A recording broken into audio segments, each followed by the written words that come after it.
Hulk Hogan has been caught in yet another scandal, and you won't believe what he's been lying about now. Hulk Hogan has been telling tall tales for years, and in fact, we have a list of some of the best ones, so get ready, because it's a good one. So let's start out with this. Of course, everyone's heard he wrestled 400 days in 1 year. The reason for this is because of how much he traveled between Japan and the United States, the time difference added, and that's how it made it possible. Another one was he was supposed to be the rep or the sponsor of a series called Grills that were going on sale, but he missed the call, and it was George Foreman, who they called next, got a hold of, and he took the deal. He was supposed to play and even got approached to play bass for Metallica and Rolling Stones. However, the bands, they've refuted this several times.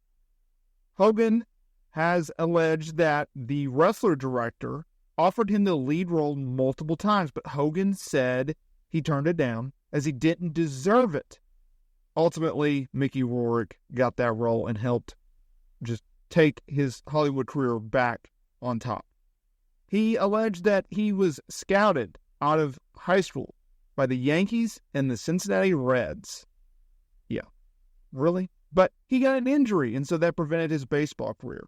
He claims that he fought Pride fighters in the 70s, even though Pride fighting wasn't founded until 1997. So there's a few, and I can go down the list even more, but I don't want to take up this whole first batch. Hulk Hogan, he has been in the headlines yet again for a multitude of reasons, whether it's political or whether it was his recent comments on Impulsive. That's where we get to today, because Hulk Hogan was on Impulsive, where he made another lie in which everyone and their mother called him out for it. So this is what he had to say. He said that rumors of him using creative control, because he had a clause in said contract, he never used it in WCW. He said he could have, but he didn't. This is what he had to say. I called Eric Bischoff. Fisher, third man. We're going to go with Sting, bro. He's not WWE. Scott Hall, Kevin Nash are WWE. Sting has nothing to do with WWE. I'm WWE from head to toe. I'm the third man. Eric goes, really? Will you do it? Yeah, I'll do it. Eric didn't believe I would do it. Flew on a jet to Daytona, hid it out in a hotel room. I told Eric, call me when the last match is in the ring for the main event. Eric didn't even think I was coming to the hotel. He had Sting ready to go. They didn't believe I would do it. I had creative control. I never used it. Never used it the whole time. I didn't use it this night either. When I walked out, Scott and Kevin almost crapped themselves. They had no idea I was coming out. It was kind of cool. Now, keep in mind that Eric Bischoff, former WCW president, he claimed that Hogan used creative control only once, and that was due to a high-profile Starrcade 1997 main event against Sting. And he said that in the A&E biography of Legends. He said, despite the fact that Hogan did have creative control, he never exercised it. He never threatened to use it. He had never implemented or implied that he might. It was like, yeah, it's there, but it's not, except for this night. Because Hulk Hogan wasn't feeling it. He called an audible, and it was a mad scramble. Now, there's been countless times that Hogan used the creative control, including changing the finish of the 1995 World War III three-ring battle royale mid-match. And oh, by the way, Bash at the Beach in 2000. You know, the infamous Vince Russo, Jeff Jarrett, Booker T angle. Yeah, that too. Now let's get into a few other Hulk Hogan lies, because there's so many. He said that he was the first one to slam Andre the Giant at WrestleMania 3, and Andre weighed 600 pounds, and Andre would pass away just a few days after the slam, which in turn, Hogan tore 18 muscles in his back. Now, keep in mind that Andre had been slammed many times before, including by Hogan. He also wasn't 600 pounds, and Andre lived for years after WrestleMania 3, not days. He partied with John Belushi after WrestleMania 2 in 1986. Keep in mind that Belushi passed away in 1982.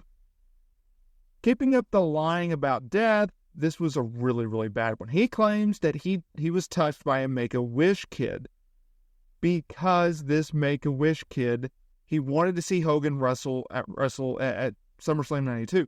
He went out of his way to get him a seat there. But when he went out there, the seat was empty. And Hogan knew the young child had lost his life.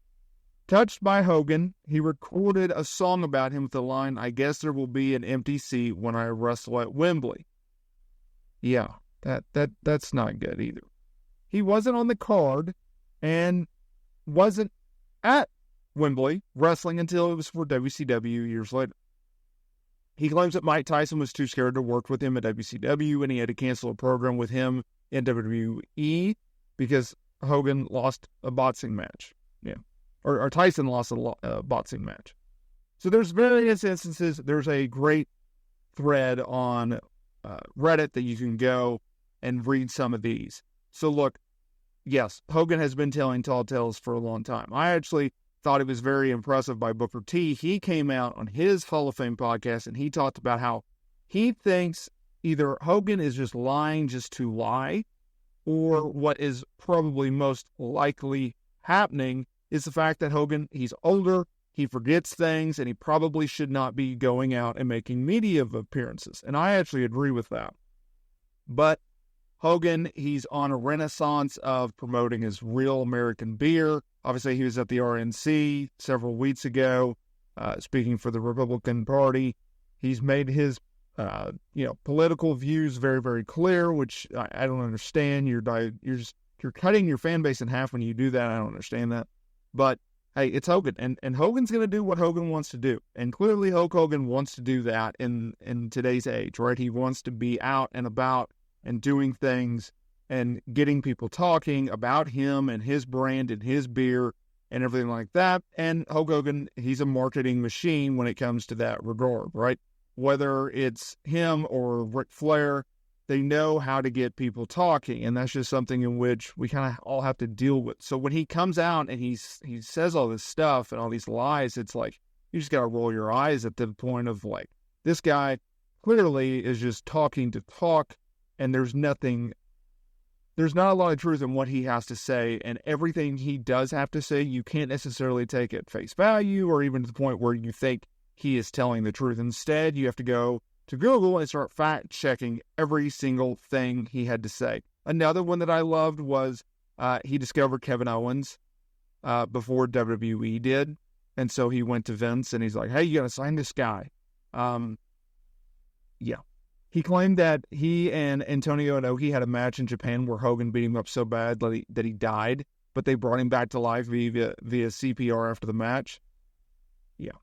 That's insane. Hey, if you enjoyed this video, do me a favor and you might like these videos right here about Hulk Hogan, and I will see each and every one of you in the comments below because I want to hear your opinion on Hulk Hogan.